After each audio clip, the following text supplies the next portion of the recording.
Muy buenas tardes a todas las personas que nos están viendo a través de nuestro canal de YouTube o también que nos están viendo por ahorita en el enlace de Facebook. Bienvenidos con ganas de saber. Yo soy Marco Acosta. Hola, muy buenas tardes a todos. Bienvenidos a su espacio.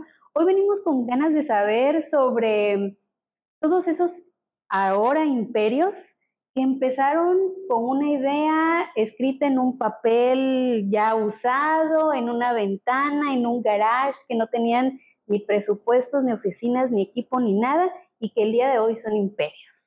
Sí, así es. Seguramente muchos de ustedes han visto pues alguna película, algún documental, o pues los han puesto de ejemplo en alguna de sus clases acerca de justamente cómo algunas empresas, a pesar de no tener pues todos los recursos o de no venir de una, vamos a llamarlo, un empresario que ya tenía éxito y puso una segunda o tercera empresa, pues crearon hoy en día pues empresas muy grandes que incluso pues cotizan ya sea en S&P 500, en Nasdaq o incluso pues que cambian todo este tema cultural acerca de pues la industria en la cual se dedican. Así es. Y yo creo que ahora cuando hablamos y vemos estas empresas así grandísimas, multimillonarias y demás, y decimos, wow, las vemos como como el goal, ¿no? Ese es el objetivo, tener esa empresa grande. Y yo creo que a veces hay que recordar, y lo padre es que ahora, pues también todos estos grandes empresarios han permitido que se escriba la historia de cómo realmente se originaron estas grandes empresas, porque yo creo que muchas veces por querer fijarnos y compararnos con las empresas grandes, nunca terminamos de desarrollar como tal una idea, ya sea por miedo, porque no tenemos el presupuesto, porque no tenemos el equipo, el espacio, lo que sea, bla, bla, bla. Pero yo creo que también, así como nosotros, ellos en su momento, pues también iniciaron sin nada, absolutamente. Sí, y yo creo que todo esto parte de una visión, ¿no? Por ejemplo, si no has visto, y te vamos a dar ahorita algunas referencias que seguramente pues puedes usar para tu fin de semana, tu Me tarde las ahí estoy en casa. guardando. Pero una de ellas, por ejemplo, pues es la historia de McDonald's que empieza con Ray Kroc. Si no la has visto, búscala, está por ahí en alguna plataforma de streaming. En Amazon. Y exactamente la puedes ver por allá. Y si tú creías que empieza o el negocio era vender hamburguesas, pues es totalmente distinto, ¿no? Empieza, por ejemplo, con un vendedor de los que hacen batidos y malteadas y tiene una idea acerca de un comercio que ya existía, que pues si bien tenía éxito, pues era local, ¿no? Y pues el negocio principalmente pues era la venta de alimentos y empieza ese concepto de fast food, ¿no? Y te puedes dar cuenta cómo cambia y revoluciona la industria y la idea de cómo es que percibimos, pues por ejemplo, comer una hamburguesa. Independientemente de si el sabor es bueno o es malo, y habrá por ahí quien salga a defender McDonald's o las papitas con helado, no lo sé. Escriban una hamburguesita si son Team McDonald's. Fuera de eso, pues habla de cómo revolucionas el negocio. Y bueno, sin spoiler, pero básicamente la película trata de cómo creas una empresa alrededor de algo muy distinto, el concepto que tenía Ray Kroc acerca de vender hamburguesas. Y sobre todo porque en el tiempo en el que nace esta gran empresa, pues el concepto de ir a comer, como bien dices, el concepto de los alimentos, de ir a tomar una malteada o ir a comer alimentos eran muy distintos. Y entonces ahí es donde viene este tema del que hemos hablado en programas anteriores con respecto a la innovación o lo que hace diferente tu producto. Y fue que ellos mejoraron todo este proceso justamente para que fuera fast food, de cómo las estaciones de trabajo, cómo se iba a distribuir dentro de este lugar y todo, y comienzan a crecer. Hoy en día, o sea, todo el mundo, yo creo, nos preguntamos quiénes son los duendes que construyen los McDonald's, porque un día ves una construcción en blanco y al día siguiente, ¡pum!, ahí está, ¿no? Y esa es la velocidad con la que ahora se mueven, pero no iniciaron así. Así es, y toda la automatización que pues conlleva el poner un negocio de ese tamaño, y si te fijas prácticamente el tema de las franquicias es justamente eso, ¿no? Que no cada quien haga lo que cree que más conveniente, y bueno, eso por ejemplo lo vemos también, si nos vamos unos cuantos más años atrás, a principio de los 1900, bueno, con Henry Ford y su empresa Ford, pues el éxito de Ford no era que tuviera el mejor motor o el mejor chasis, que bueno, ahí vamos a entrar en gustos y predilecciones acerca de las marcas, ¿verdad? Sino su éxito fue, por ejemplo, la producción en serie. Entonces, esta línea de ensamblaje en donde en una estación pues solamente se ponen o se montan chasis en otros solamente motores, en otros solamente se pintan, en vez de que tuvieras una estación de tólogos intentando armar uno por un coche, ¿no? Entonces revoluciona la industria y bueno, de algunas de esas empresas son las que vamos a estarles platicando hoy, ¿verdad?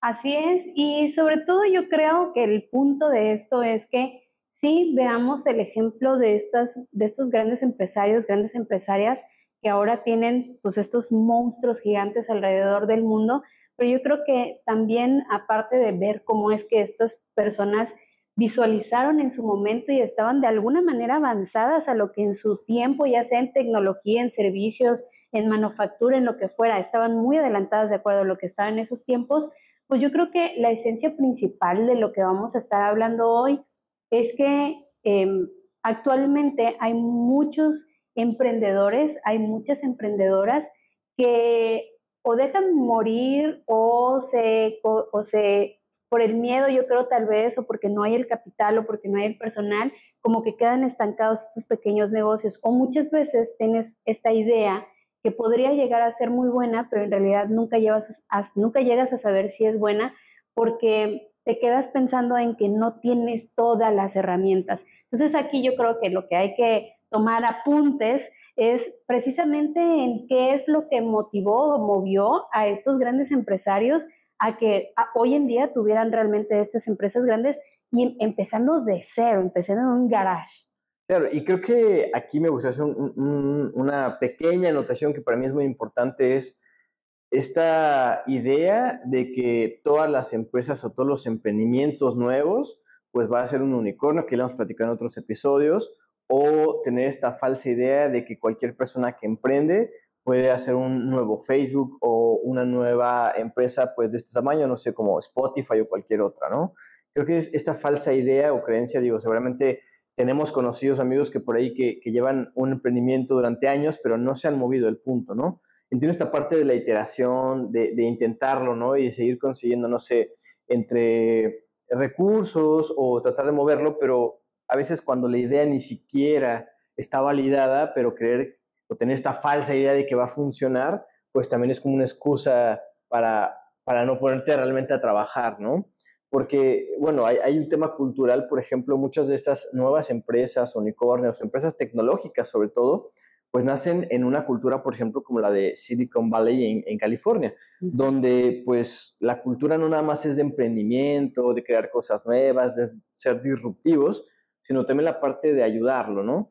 Y, por ejemplo, lo platicaba mucho Steve Jobs, que cuando creó su primer prototipo, pues le podía escribir por ejemplo, a IBM, ¿no? O a cualquier otra empresa de préstame una tabla madre o una tarjeta madre o cualquier situación con cualquier empresa alrededor y te lo prestaban, te ponían las herramientas. O sea, hay una cultura de colaboración y no es lo mismo que hacerlo tú en la ciudad en donde no hay empresas tecnológicas y donde tú crees que acabas de inventar algo nuevo y seguramente en el mundo hay muchas más cosas, pues, más modernas. Yo creo que hay dos cosas que me gustaría rescatar de lo que acabas de mencionar. Uno es la parte efectivamente de la cultura con respecto a la colaboración. Creo que hay mucho, y yo creo que es el temor de que a lo mejor me van a robar mi idea, pero para eso también está el tema de patentar tus ideas, que eso también ya lo hablamos por ahí en un episodio y los invitamos ahí como que a verlo o al final de este episodio les ponemos el link directo para ir a ver ese episodio.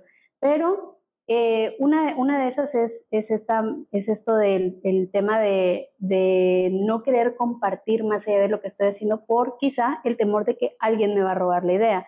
Yo creo actualmente que no hay cosas nuevas. O sea, yo realmente creo que no hay cosas nuevas. Lo que yo creo que está sucediendo es que hay innovación y esta innovación lleva a la diferenciación entre los productos y servicios. Es decir, tecnología no vas a encontrar algo nuevo como tal que digas, como lo que mencionaste hace rato, alguien está creando la competencia de Facebook, o sea, algo nuevo que sea diferente a Facebook. Yo creo que de alguna manera las plataformas que tienen que ver con el tema de conexión social salen de allí, o sea, surgieron de esa idea principal y de ahí nada más los fueron segmentando de acuerdo a lo que realmente se van moviendo. Por ejemplo, LinkedIn, o sea, al final de cuentas LinkedIn es como un Facebook, pero está enfocado en otro mercado. Entonces, no hay algo nuevo, pero eso no quiere decir que tu idea no pueda llegar a ser una competencia o que no pueda llegar a ser valiosa. Puede llegar a serlo siempre y cuando encuentres cuál es ese valor diferenciador que tiene y justamente lo que también hemos hablado anteriormente, eh, no es crear por crear un producto, sino crear porque una de dos, o estás haciendo o creando una necesidad en personas o porque estás satisfaciendo una necesidad que nadie más está cubriendo. Entonces, primero creo que hay que saber exactamente para qué estás creando tu producto, porque si no, entonces tienes un producto súper buenísimo que a nadie le interesa. Claro, y justamente con eso lo importante que es que tu emprendimiento resuelva un tema como en específico, ¿no? Bien dicen que, bueno, con todo esto de cómo es que crean esas empresas, pues imperios de la nada, pues es justamente resolver un problema muy específico. Ahorita que hablabas de Facebook, pues el tema no era, yo voy a crear esto porque se me ocurrió y a ver a quién le gusta, sino era lo contrario. Nacía de una necesidad de saber, por ejemplo, el estatus, sentimental o emocional de una persona a través de una universidad y de qué manera lo hacía y bueno, generó una solución, pero viene de resolver una problemática o una necesidad y hacerlo de manera ahora sí innovadora, ¿no? Y lo vemos justamente con todas las plataformas. Hoy en día, pues cuántos de nosotros no pagamos más de una plataforma de streaming, ya sea por películas, por series, y cada plataforma, si se fijan, tiene un contenido muy distinto, ¿no? Y lo mismo pasa, por ejemplo, pues con las aplicaciones que tienes de redes sociales. Anteriormente, pues Facebook era prácticamente la única, pero de ahí te puedo asegurar que la mayoría tenemos por lo menos 3 aplicaciones sociales, ¿no? Llámese X, Instagram, LinkedIn, o sea, TikTok, o la que tienes otras 3 o 4 o 10, al final del día las ocupas para cosas distintas. Y la Sí. gente que sí está activa en redes, ¿no? Si a lo mejor le preguntas a tu tía o a tu amiga, amigo, que pues nunca se mete, pues te va a decir que es igual. Pero la gente que realmente está en la red, ya sea que consuma o que produce contenido, sabe perfecto que cada red social es para cosas distintas. Algunas son para engagement, otras son solamente para compartir, otras son privadas, otras son como más públicas. Y pues lo mismo pasa con los productos, ¿no? A pesar de que el mismo producto pueda ser para un sector muy grande de la población, pues no necesariamente tiene que ser para todos. Puede ser que lances un producto o un servicio enfocado en un nicho muy, muy especializado y creo que hoy en día ese es el futuro de la mayoría de las empresas, ¿no? Y Steve Jobs lo dijo hace bastantes años, dijo que, perdón, fue Bill Gates, dijo que el éxito de las empresas está en las comunidades de consumo.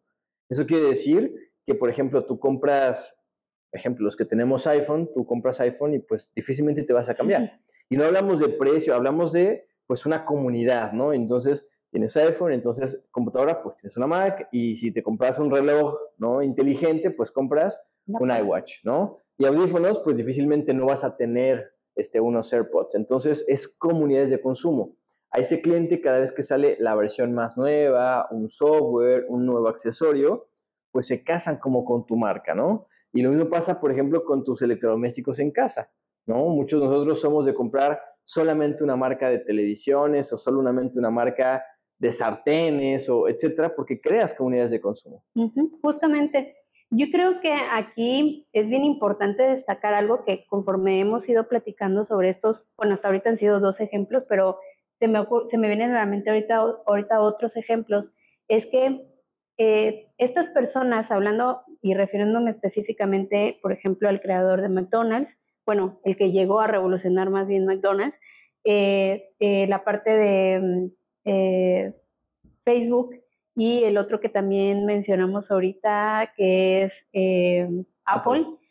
Yo creo que algo que tienen en común las 3 personas es que vieron en dónde estaba el potencial de las personas a las que iban a dirigir su producto en diferentes tiempos, porque todos están ocurriendo, si hablamos de línea del tiempo, están ocurriendo en diferentes líneas del tiempo, pero al final del día ellos sabían que había una necesidad que no estaba siendo cubierta. En el caso de McDonald's se dieron cuenta que la gente se desesperaba mucho porque el servicio de comida que en esos tiempos existía para como las fuentes de soda, que era lo que llamaban, pues era demasiado lento y las personas al final de cuentas ya no terminaban consumiendo porque era muy lento. Entonces revolucionan. En el caso de Facebook, pues lo mismo, o sea, lo acabas de comentar, lo que ellos estaban buscando era una manera de saber cuál era el estatus, cómo conectar con las personas, de alguna manera, pues de chavos que querían ligar, ¿no?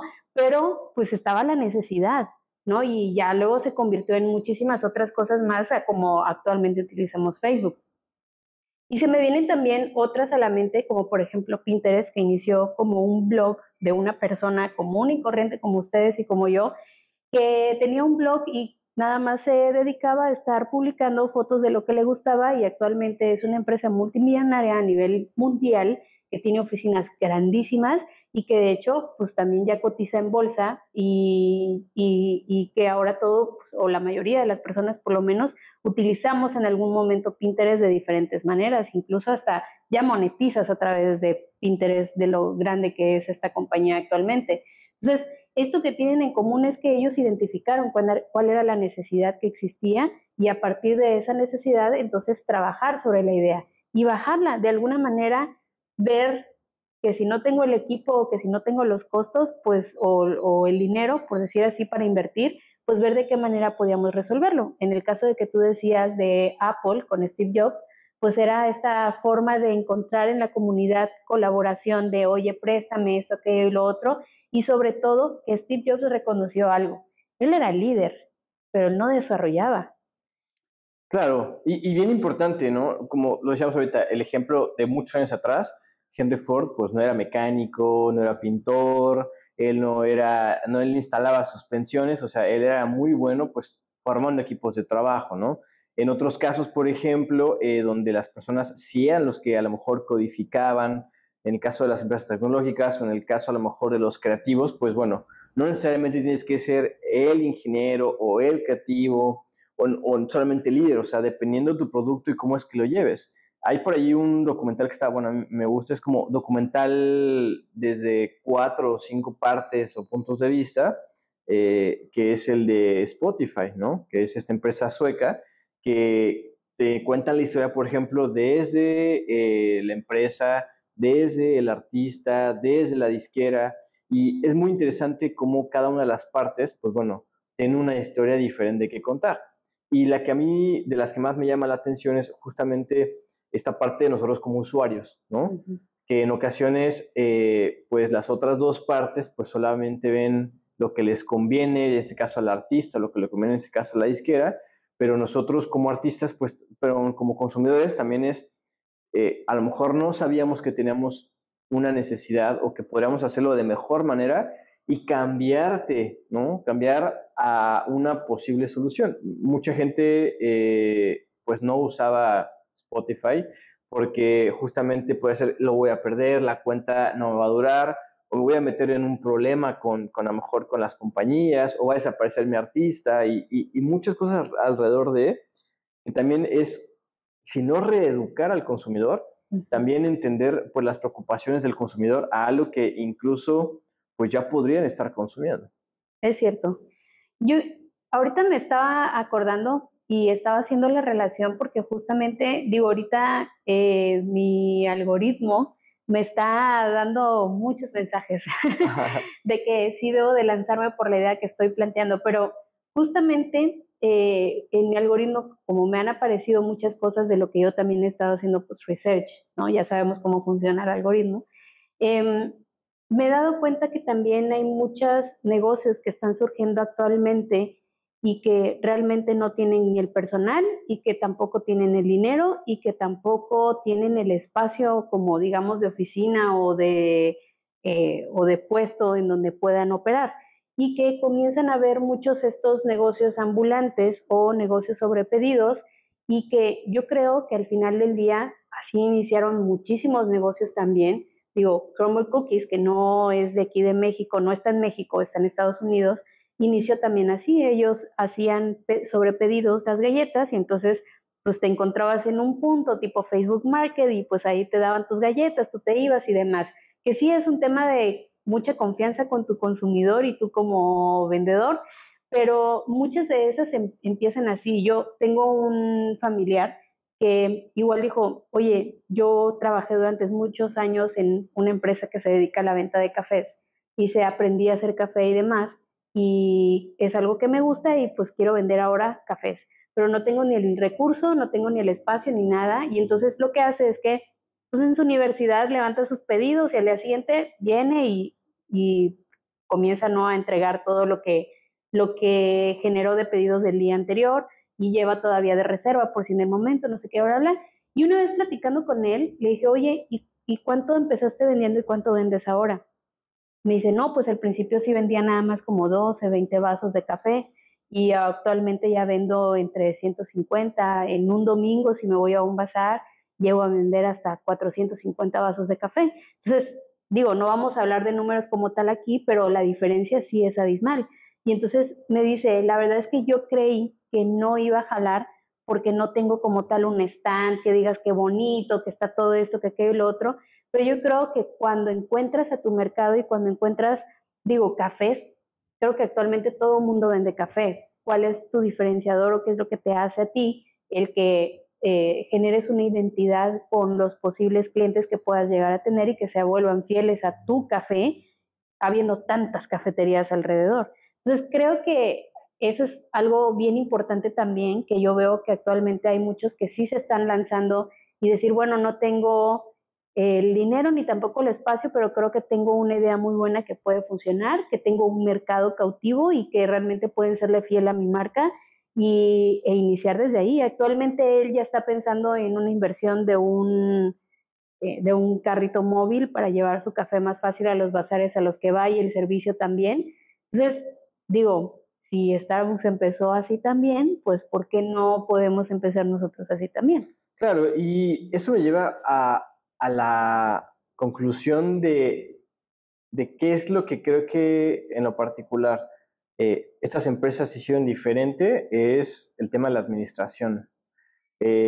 Cuando tú empiezas un negocio, ya sea que sepas o no sepas, o te asociaste, o de cualquier manera, llega un punto en donde crecer conlleva obtener menos ganancias, pero haces una inversión en toda la parte de infraestructura, ya sea digital o física, ¿no? Y no siempre el dueño del negocio o los socios están dispuestos a hacer como este sacrificio, a lo mejor obtener menos ganancias, ¿no? Porque eso depende, pues, entre, como le quieras llamar, ¿no? Tu termostato financiero, tus necesidades económicas, como quieras llamarle. Entonces, creo que hay un punto muy, muy, muy crítico dependiendo de la empresa, dependiendo del producto o servicio que vendes, el país donde te encuentras, etcétera, pero en donde el crecer te va a conllevar muchos más riesgos, pero también problemas, menos ingresos, con una posible promesa de que eventualmente te va a ir mejor, ¿no? Sí. Y en ocasiones las empresas dicen, ¿sabes qué? Ya no quiero, no me interesa crecer más o no me interesa pasar por este proceso porque pues no va para allá. Entonces, está por ahí demostrado, ¿no? Si tú trabajas en una empresa, X empresa, y ganas, no sé, 15,000 pesos, ¿no? Y te corren y no encuentras empleo y por alguna razón decides empezar un negocio de vender cafés, vender cupcakes, vender sillas, lo que sea que te encuentres, lo más probable es que tú empieces a vender lo mismo para generar los mismos 15,000 pesos, porque tu necesidad está ahí. Ujú. Y posiblemente empieces un negocio, a lo mejor te va un poquito mejor y llegas a los 20 o a los 30. El tema no es la cantidad, sino que pues mi necesidad está ahí, mi visión está solamente hasta ahí y voy a hacer lo que creo que se requiere para estar hasta ahí. Entonces creo que por eso el contexto tiene mucho que ver, ¿no? Si alrededor no tengo otra empresa que a lo mejor vende sillas, ¿no? Y veo que le va muchísimo mejor, pues difícilmente voy a querer o saber cómo es que crezco, ¿no? Y a lo mejor copiar sus estrategias financieras, etcétera, ¿no?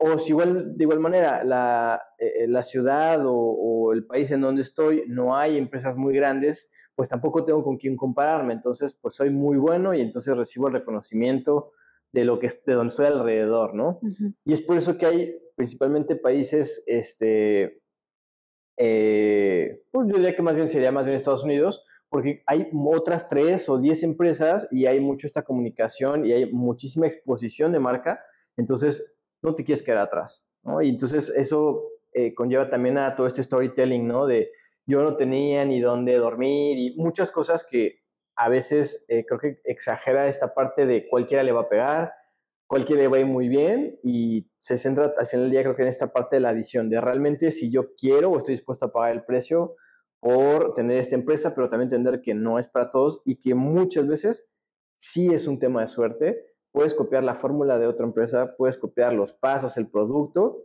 Sí creo que hay juega un factor que no tiene que ver con tu capacidad y en ocasiones sí es un tema de suerte. Es cierto, tienes mucha razón en eso y me quedé pensando justamente en la parte que mencionabas de que lo importante también al final del día para poder crecer es la parte de saber administrarse y de saber que para que puedas seguir creciendo tienes que seguir invirtiendo en las cosas que van a ayudar a crecer. Y eso, bueno, lo hablaremos sin duda en algún otro programa sobre, también creo que tiene mucho que ver que cuando tú inicias un proyecto, cuando tú inicias una idea, comienzas a pensar en que pues es únicamente tu bebé y tú quieres ser el todólogo de tu empresa y muchas veces el que tú seas el dueño de la empresa no quiere decir que tú seas el administrador de la empresa. Entonces, yo creo que ahí viene una parte también en el saber cuándo y con quiénes empezar a trabajar con respecto a la delegación de las cosas que corresponden para que entonces también pueda crecer. Pero bueno, ahí están, creo que los tips y las ideas conjuntas de lo que podemos obtener basado en estos grandes empresarios que a través de los años pues han formado estas gigantescas empresas que ahora todos en algún momento hemos consumido de alguna manera distinta y que empezaron pues en un vidrio en el cuarto, en un papel usado, en el garage o simplemente nada más ahí en una plática como la que tenemos hoy. Así que pues bueno, este fue un jueves más de Con Ganas de Saber. Yo espero que podamos seguir viéndonos a ustedes aquí en Con Ganas de Saber en nuestro próximo episodio.